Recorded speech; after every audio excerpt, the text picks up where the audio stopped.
If you are a fan of Game of Thrones, you might be wondering what really happens in the books.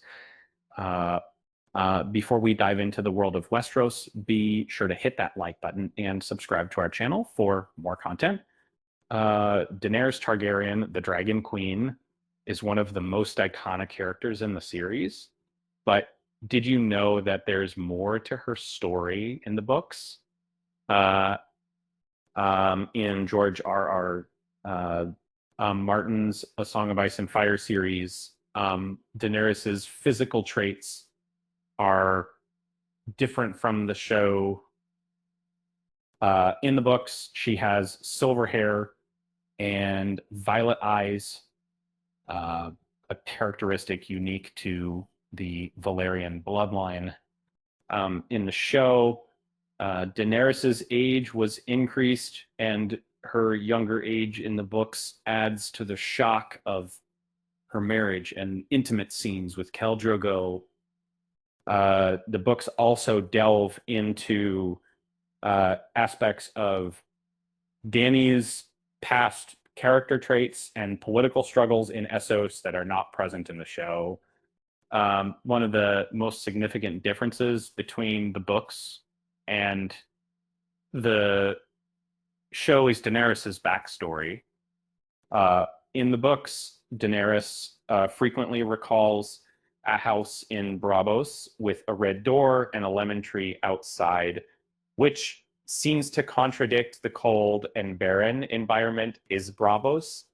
And this has led many to speculate that she might have grown up in Dorne instead. And Daenerys' visions in the House of the Undyne are also more prominent in the books. Um, um, she sees a vision of her older brother Rhaegar, who mentions the prince that was prophecy, which has major implications on A Song of Ice and Fire of the more significant fantastical events at work. Uh, Daenerys has a loyal follower named Strong Belwas, who was completely omitted from the TV adaptation. Belwas becomes an integral supporter of Dany's organization and remains so throughout the series. He even consumes a poisoned locust on her behalf in A Dance with Dragons. In A Dance with Dragons, the Marine chapters introduce an intriguing mystery. Prior to Dany being compelled to escape from the fighting pits on Dragonback, her husband, Hizdahr Lorak, persuades her to partake in honeyed locusts that are served at banquet. And fortunately, Belwas uh, tasted the locusts before Dany could, sparing her potential harm. Daenerys isn't the only Targaryen in the books. A character named Young Griff emerges during the events of A Dance with Dragons, who seems to be hiding as a Targaryen.